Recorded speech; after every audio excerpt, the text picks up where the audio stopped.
లేకుండా అయితే సినిమా చేశాను.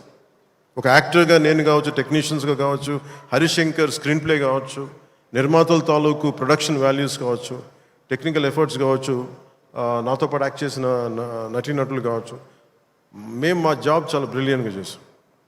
బెస్ట్ ఎఫర్ట్స్ పెట్టాం ఇన్ గివెన్ సర్కమ్స్టాన్సెస్. ఇది గబ్బర్ సింగ్ అంత విజయం సాధించాలని మనస్ఫూర్తిగా నేను కోరుకుంటున్నాను. సినిమా కూడా చాలా ఎంగేజింగ్గా ఉంది, ఎంటర్టైనింగ్గా ఉంది అనిపించింది నాకు చూస్తూ ఉంటే.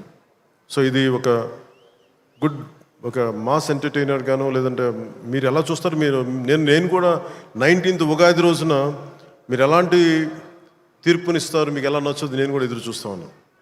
ఎక్కడో మారుమూల నేను పాలిటిక్స్లో ఉన్నాగా నేను ఎప్పుడు సినిమా నా నుంచి తీయలేరు. నా గుండెలో ఉండిపోయింది, నరాలు జీర్ణించుకుపోయింది, సినిమాని తీయలేరు.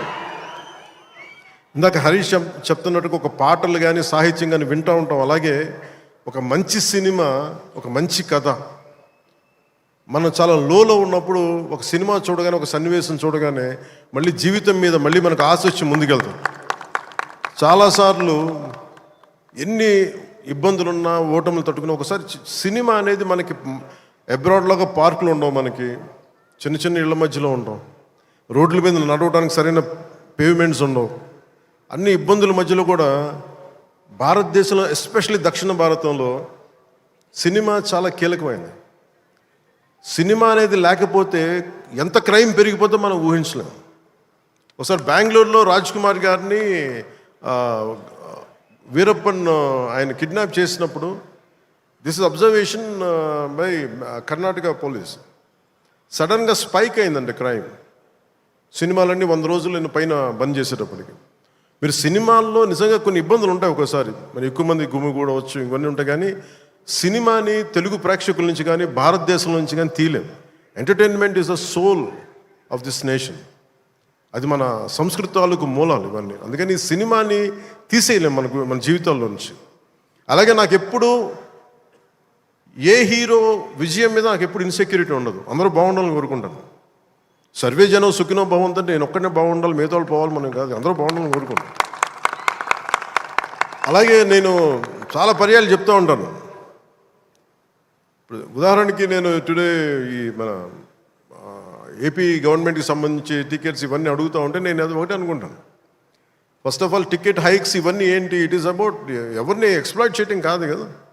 Cinema is not a compulsory మన గన్ పాయింట్లు పెట్టి మీరు చూడాలని అనుకో, మన చాయిస్ ఉంది. ఈరోజు నెట్ఫ్లిక్స్ ఉంది, ఈరోజు మనకి అమెజాన్ కావచ్చు, మల్టిపుల్ ఓటీటీ ప్లాట్ఫామ్స్ ఉన్నాయి. ఫస్ట్ డే వెళ్ళి చూడాలనుకోవటంలో కూర్చోబెట్టి ఇంత ఖర్చు పెట్టుంటారు. దీనికి ఒకసారి నన్ను అడుగుతూ ఉంటాను. నా సినిమాలకి నేను ఇంకా తక్కువ రేట్లు ఇచ్చుకున్నాను, కానీ మిగతా హీరోల సినిమాలకి నేను ఎక్కువ రేట్లు ఇచ్చిన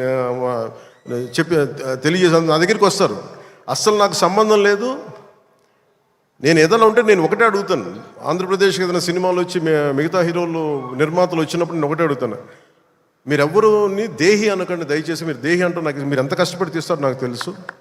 పైగా మీరు పెంచిన ప్రతి రూపాయిలో యు పే 18% జిఎస్టీకి వెళ్తుంది. వదిలేస్తే ఎవరో బ్లాక్లో టికెట్లు అమ్ముకొని మళ్ళీ అది క్యాష్గా వెళ్ళిపోద్ది.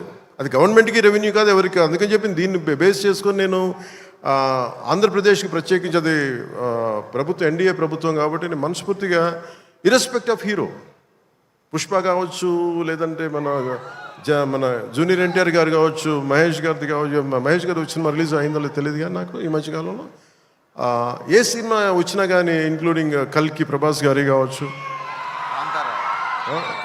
ఇంక్లూడింగ్ మన కాంతారా కూడా, కర్ణాటకలో తెలుగు సినిమా పోస్టర్లు కూడా పడకూడదు అని అన్నా కానీ నేను కాంతారాకి ఆ వివక్ష చూపించలేదు. అదే మనది భారతదేశపు సినిమా, అది ఎక్కడైనా ఆడాలి. ఇది ఇది ఇది మన ఒక్కరిది కాదు, ఇది మన అందరం బాగుండాలని కోరుకుంటాం. సో అలాంటిది ఈ సినిమా, ఈ కలెక్షన్స్ ఇవన్నీ ఏంటంటే నాకు ఆ పిచ్చి లేదు. నాకు నా సినిమా పిచ్చి కలెక్షన్ ఏముంటుందని అన్నిటిని దాటి అలా ఏముండదు. ఏంటంటే సినిమా బాగుంటే ప్రేక్షకులే 10 సార్లు చూస్తారు, 100 సార్లు చూస్తారు. మన చేతిలో ఉన్నది పని చేయడం. సో తెలుగు సినిమా అనేది ఇర్రెస్పెక్టివ్, మనం ఈ ఫ్యాన్ వార్డ్స్ ఇవన్నీ చూస్తూ ఉంటాను. నాకు చాలా మీరందరూ ఏకాభిప్రాయం అంటే మీకు ఒక డెఫినెట్గా ఇంకొక హీరో మనకి ఇష్టం, అది చూడాలి. కానీ అబ్యూజివ్గా ఉండిపోవటం, ఆన్లైన్ వార్డ్స్ అబ్యూజివ్గా అయిపోవటం, ఇది ఒక రైట్ వాతావరణం అనిపించదు నాకు. నేను పర్సనల్గా చెప్తాను కదా, మీ బీయింగ్ ఏ హీరో నేను చెప్తాను కదా, అందరి హీరోల అభిమానులు నేను చాలా గౌరవిస్తాను. ఎందుకంటే నాకు ఏ హీరోతో నాకు విభేదాలు లేవు. నాకు ఏ హీరో సాధించిన విజయం మీద నాకు చిన్నపట్ల ఇది కూడా ఉండదు. నాకు అందరూ బాగుండాలి, మనస్ఫూర్తిగా మీరు విజయం సాధించాలి. ఎందుకంటే నేను ఒక్కడిని అన్ని సినిమాలు చాలా ఈరోజు కాదు, అనేక సందర్భాల్లో చెప్పాను. నేను చేస్తే మహా చేసే సంవత్సరానికి ఒక సినిమాను 2 సినిమాలు చేస్తాను, నిజంగా హీరోగా ఫుల్ ఫ్లెడ్జ్డ్ ఉన్నా. కానీ ఇప్పుడు ఆ పరిస్థితి కూడా లేదు. అలాంటిది ఇన్ని థియేటర్లు ఇంత ఇన్వెస్ట్మెంట్ రావాలి అంటే 100 సినిమాలు వస్తే తప్ప నిజంగా అక్కడ థియేటర్లను పోషింపలేదు. దాని తద్వారా ఉపాధి ఉంటుంది అందరికీ. అందుకని సినిమాలు బాగుండాలి, అందరూ చూడాలని కోరుకుంటాను తప్ప దాంట్లో మన సినిమా కూడా ఆడాలని నేను కోరుకుంటాను. ఒక హీరోగా నా ఒక ధర్మం, నా ప్రొడ్యూసర్స్ బాగుండాలని కోరుకుంటాను. నా సినిమాకి నేను చాలా లో టైంలో ఉన్నప్పుడు భీమ్లా నాయక్ అనే సినిమాకి మీరు నిలబడిన విధానం నేను మర్చిపోలేను నా అభిమానులకి. ఒకసారి అనుకుంటా, నేను మీరు కనుక లేకపోతే పవన్ కళ్యాణ్ అనేవాడు లేడు. ఒకసారి నాకు సభకు వచ్చే వరకు నేను ఏం మాట్లాడాలో నాకే పెద్ద అవగాహన ఏమి ఉండదు. కానీ మిమ్మల్ని చూసాక ఒకటే చెప్పాలనిపిస్తుంది, మీ నుంచి నాకు 2 గుండెల దూరం అంతే. నా గుండె నుంచి మీకు ఎంత దూరం అంతే, అంతకుమించి మన అందరి మధ్య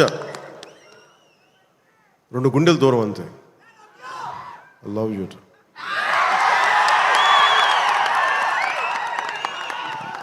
నేను సినిమా చేసినప్పుడు ఒకటే కోరుకుంటా, మీకు పవన్ కళ్యాణ్ సినిమా చూసినప్పుడు ఎలా ఉండాలి అని కోరుకుంటానంటే ఎంటర్టైన్మెంట్ ఉండాలి.